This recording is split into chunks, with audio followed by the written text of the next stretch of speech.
Hello everyone, आप सभी लोग कैसे हैं। आशा कर रहे हैं स्वस्थ होंगे, मस्त होंगे और आप सभी लोगों की पढ़ाई बहुत ही ज़बरदस्त तरीके से चल रही होगी। इसके अलावा कोई भी क्वेरी है तो वो मुझे कमेंट में करके पूछ सकते हैं। और आज नई जो हिस्ट्री की जो सीरीज चल रही है उसमें आज हम नेक्स्ट कड़ी की बात करते हैं। और इसके प्रॉपर नोट्स बनाते रहना, ये सभी एग्जामों के लिए इम्पोर्टेंट है, चाहे वो टीजीटी हो, पीजीटी हो, केवीएस हो, एनवीएस हो, ईएमआरएस हो, या असिस्टेंट प्रोफेसर एग्जाम हो, या यूजीसी नेट स्पेशल हो, एसआई हो, पुलिस हो, किसी भी एग्जाम के लिए हिस्ट्री नोट्स सफिशियंट है। ठीक है, तो आज जो कल कितने साहित्य हो चुके थे, ब्राह्मण हो चुका था, ठीक है, अरण्यक हो चुका था, उपनिषद हो चुके थे, उसके बाद में वेदांग आए थे, कल्प सूत्र हो गए थे। कल्प सूत्रों की नेक्स्ट कड़ी में आते हैं स्मृतियां आती हैं। क्या आती हैं? स्मृतियां। स्मृतियां स्मृतियां क्या होती हैं? बात हो रही है स्मृतियों की, तो स्मृतियां क्या होती हैं? तो यानी धर्म सूत्र जो होते हैं, धर्म सूत्र, यानी इससे पहले क्या होते थे? धर्म सूत्रों से ही स्मृति ग्रंथों का विकास हुआ। किससे? धर्म सूत्रों से ही स्मृति ग्रंथों का विकास हुआ है। जो धर्म सूत्र थे, धर्म सूत्र किसका पार्ट है? धर्म सूत्र कल्प सूत्र का पार्ट है। कल्प सूत्र कल बताए थे। तो धर्म सूत्रों से ही, धर्म सूत्र से ही स्मृति ग्रंथों का, स्मृति ग्रंथों का विकास हुआ। अब चाहे कितने भी वेद लिखे जाएं, ऋग्वेद हो, यजुर्वेद हो, सामवेद हो, यजुर्वेद हो, वेदांग हो, अरण्यक हो, ब्राह्मण हो, उपनिषद हो, ये कुछ भी हो, कल्प सूत्र लिखे जाएं या स्मृतियां लिखी जाएं, ये सभी चीज क्या है? प्राचीन भारतीय इतिहास के पुनर्निर्माण का एक प्रामाणिक स्रोत होते हैं। क्या होते हैं? प्राचीन भारतीय इतिहास की स्रोत हैं। क्या है? भारतीय इतिहास का, प्राचीन भारतीय इतिहास, प्राचीन भारतीय इतिहास लिखने का, प्राचीन भारतीय इतिहास लिखने का एक प्रामाणिक क्या है? प्रामाणिक स्रोत है। ठीक है, अब बात आती है कि स्मृतियां, ये चीज समझ में आ गई कि स्मृति सूत्रों का विकास किससे हुआ है? धर्म सूत्र से ही स्मृति ग्रंथों का विकास होता है। प्राचीन भारतीय इतिहास के लेखन में, प्राचीन भारतीय इतिहास के लेखन में स्मृतियों का एक महत्वपूर्ण रोल है। अब बात आती है कि सबसे प्राचीन और प्रामाणिक जो स्मृति ग्रंथ है उसका नाम है मनुस्मृति। मनुस्मृति के बारे में आप लोगों ने बहुत सारे किस्से सुने होंगे। तो क्या लिखा है? सबसे प्राचीन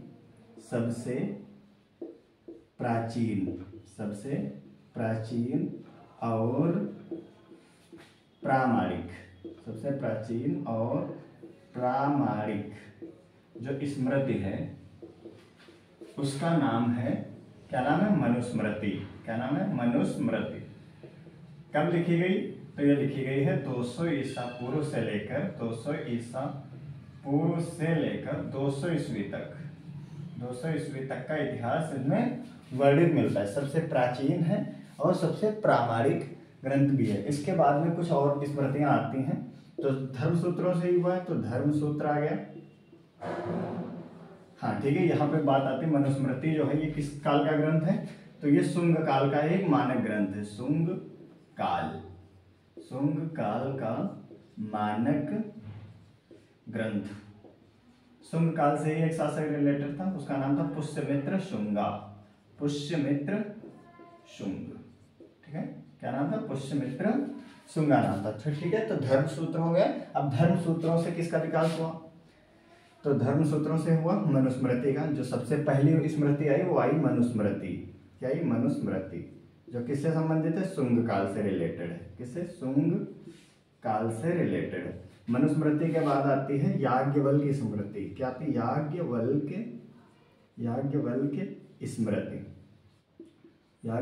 स्मृति आती। फिर आती है नारद स्मृति। क्या आती है? नारद स्मृति। फिर आती है बृहस्पति स्मृति आती है, बृहस्पति स्मृति। फिर आती है कात्यायन स्मृति। ये क्वेश्चन किस टाइप से पूछा जाता है? ये पूछा जाता है कि जो ये स्मृतियां दी गई हैं इनका क्रोनोलॉजिकल ऑर्डर में फिट कीजिए।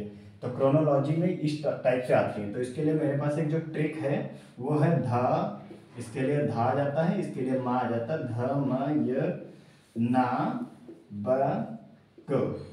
ये जो ट्रिक है इसी से याद हो जाता है कि क्रोनोलॉजी क्या है। सबसे पहले धर्म सूत्र आते हैं, उसके बाद मनुस्मृति आती है, उसके बाद याज्ञवल्क्य स्मृति आती है, नारद स्मृति आती है, ब से हो जाता है बृहस्पति स्मृति और क से हो जाता है कात्यायन स्मृति। क्योंकि ये जो स्मृति है ये पहली स्मृति जो है ये शुंग काल में लिखी गई। इसके अलावा बाकी जितनी भी ये स्मृतियां दे रखी हैं ये सभी जो स्मृतियां हैं ये गुप्त काल से संबंधित है। किससे संबंधित है?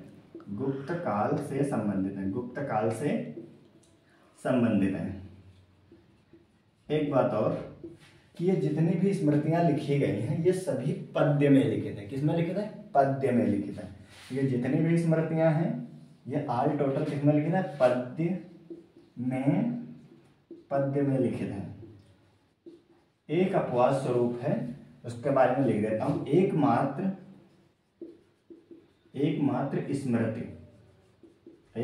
स्मृति जो गद्य में लिखी गई, एक जो गद्य में लिखी गई, पूछा जाता है, काफी इंपॉर्टेंट क्वेश्चन है। लिखी गई एकमात्र स्मृति जो गद्य में लिखे थे उसका नाम है विष्णु स्मृति। क्या नाम है? विष्णु स्मृति। क्या नाम है?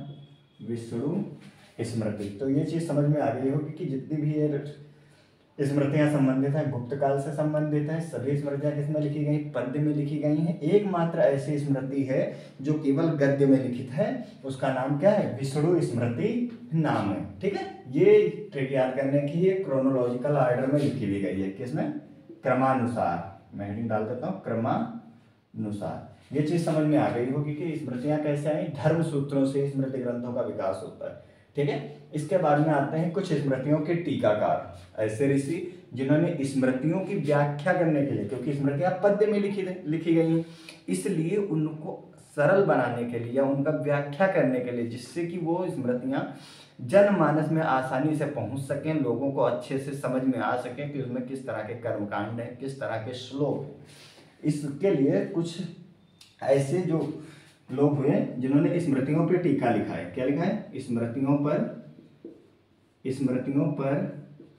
टीका लिखा है, इसलिए इन्हें क्या कहा जाता है? स्मृतियों पर टीकाकार। तो टीकाकार हो जाते हैं, जिन्होंने टीका लिखा वो टीकाकार होते हैं। तो कौन सी? सबसे पहले जो स्मृति आती है उसका नाम है मनुस्मृति। इसके लिए क्या होता है? महात्मा गांधी जो हो गए बड़े होकर कहाँ गए? खेड़ा गए। तो MGBK यानी महात्मा गांधी बड़े होकर कहाँ गए? खेड़ा आंदोलन में गए, भाग लेने गए। तो एम से क्या हो जाते हैं? एम से जो हो जाते हैं वो है मेधा तिथि। ये मनुस्मृति के भाष्यकार हैं, जो टीकाकार हैं, उनकी बात हो रही है।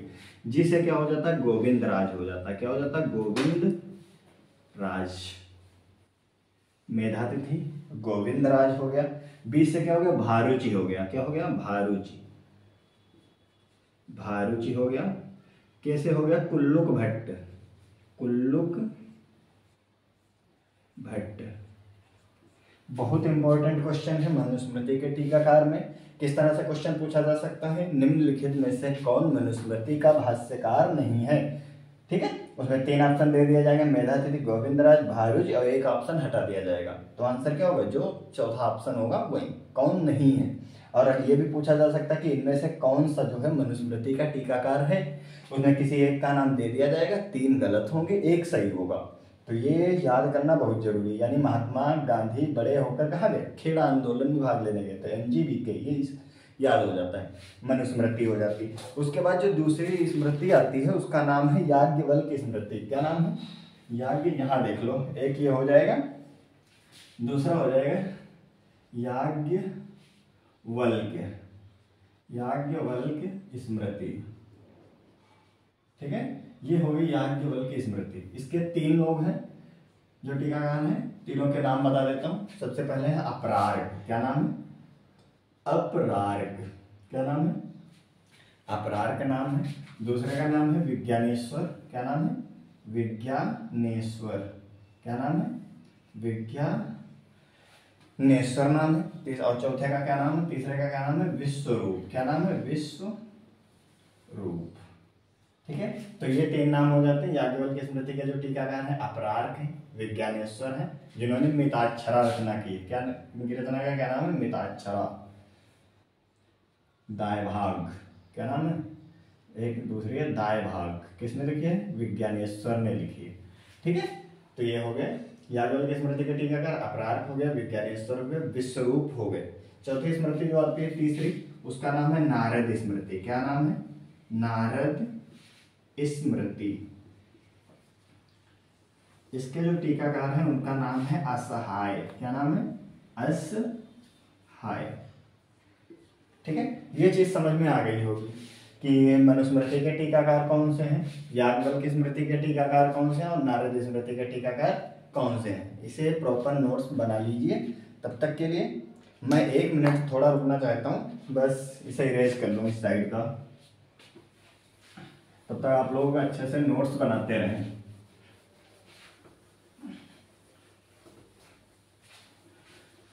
ठीक है, और अगर कोई भी क्वेरी आती है तो बेशक उसे कमेंट में कर दिया करें। और आप जितने भी लोग वीडियो देखते हैं वो क्रम से देखें और उसमें कमेंट भी कर दिया करें कैसा लगा वीडियो, और उसे शेयर भी करते रहें।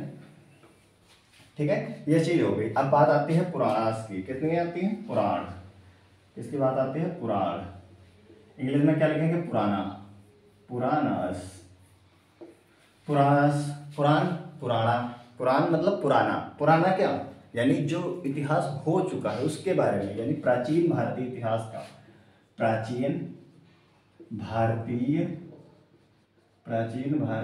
इतिहास के बारे में बताता है। प्राचीन भारतीय इतिहास का क्रमबद्ध विवरण देता है। क्रमबद्ध यानी जो घटनाएं अतीत में हो चुकी हैं उनके बारे में क्रोनोलॉजिकल डिस्क्रिप्शन जो दिया गया है, क्रोनोलॉजिकल जो विस्तार होता है उसके बारे में ये वर्णन करता है। तो प्राचीन भारतीय इतिहास का क्रमबद्ध वर्णन मिलता है इसमें। यानी कोई पूछे पुराण क्या होती हैं तो बताया जा सकता है पुराण वो होते हैं जो प्राचीन भारतीय इतिहास के बारे में क्रोनोलॉजिकल का मतलब है क्रमबद्ध वर्णन करते हैं, उसे पुराणास कहा जाता है। और आप लोगों ने एक श्लोक सुना होगा, अष्टादश पुराणेषु व्यासस्य वचनद्वयम् परोपकाराय पुण्याय पापाय परपीडनम। यानी 18 पुराण होते हैं। ठीक है, अष्टादश पुराणेषु व्यासस्य वचनद्वयम्। व्यास जी ने कितने? 2 ही वचन कहे, परोपकार करने वाले को पुण्य और दूसरों को जो कष्ट पहुंचाता है उससे क्या मिलती है? पीड़ा मिलती है। तो कितने पुराण हैं? पुराणों की संख्या कितनी है? पुराणों की संख्या है 18। पुराणों की संख्या कितनी है? 18। ये टोटल 18 पुराण है, जिसमें से 18 में से जो 5 पुराण हैं इसमें राजाओं की वंशावलियां मिलती हैं, यानी राजाओं का इतिहास मिलता है। 5 पुराण ऐसे हैं, 5 पुराणों में राजाओं की वंशावलियां मिलती हैं। राजाओं जो कि इतिहास है, तो इतिहास में क्या सबसे पहले लिखा जाता था? राजाओं के इतिहास के बारे में ही लिखा जाता था। राजाओं के राज्य में क्या घटनाएं हो रही, क्या सामाजिक घटनाएं होती थी, क्या राजनीतिक घटनाएं होती थी, क्या धार्मिक घटनाएं होती थी, उनके बारे में वर्णन किया जाता था। कौन कौन से राजा है, तो यही बताया गया कि जो पुराण है 5 पुराणों में राजाओं की वंशावलियां मिलती हैं। 5 पुराणों में राजाओं की वंशावलियां मिलती हैं। इनका नाम भी बता देता हूँ जिससे कोई कंफ्यूजन ना रहे। ठीक है, 5 पुराण कौन से हैं? एक मत्स्य पुराण है। क्या है? मत्स्य पुराण है। मत्स्य पुराण है। ठीक है, दूसरा वायु पुराण है। वायु पुराण है। भागवत पुराण है।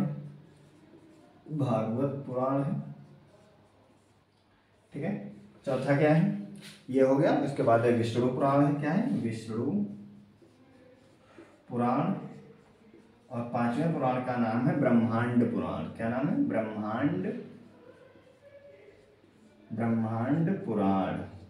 ठीक है, पूछा जा सकता है इनमें से किस पुराण में राजाओं की वंशावलियां नहीं मिलती हैं। तो एक क्वेश्चन क्या हो सकता है? एक ऑप्शन दे दिया जाएगा मत्स्य पुराण, दूसरा दे दिया जाएगा वायु पुराण, तीसरा दे दिया जाएगा भागवत पुराण, चौथा क्या दे दिया जाए? चौथा दे दिया जाएगा नारद पुराण, विष्णु पुराण या शिव पुराण। किसी का भी वर्णन दिया जा सकता है इन चारों नामों से हटा के, कोई तीसरे का।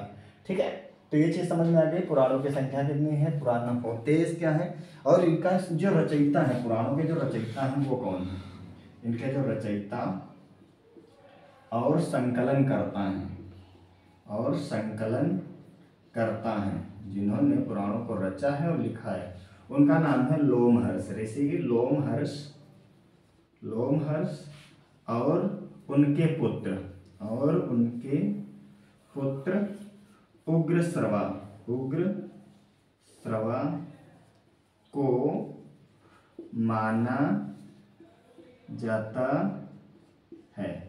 ठीक है, ये चीज समझ में आ गई पुराणों के बारे में। उनका रचयिता कौन है, संकलनकर्ता कौन है। रचयिता और संकलनकर्ता एक ही बात है। लोमहर्ष और उनके पुत्र उग्रश्रवा को क्या माना जाता है, इनके रचयिता माना जाता है। पुराणों में क्या वर्णन मिलता है, तो प्राचीन काल से लेकर, प्राचीन काल से लेकर गुप्त काल तक की जानकारी मिलती है। कब तक, गुप्त काल, जो कब से कब तक चला, जो 320 ईस्वी से लेकर 550 ईस्वी तक चला। गुप्त काल की ऐतिहासिक जानकारी मिलती है, ऐतिहासिक जानकारी मिलती है। ठीक है, तब तक आप लोग नोट्स करते रहें, इसमें थोड़ी कम पड़ गई है।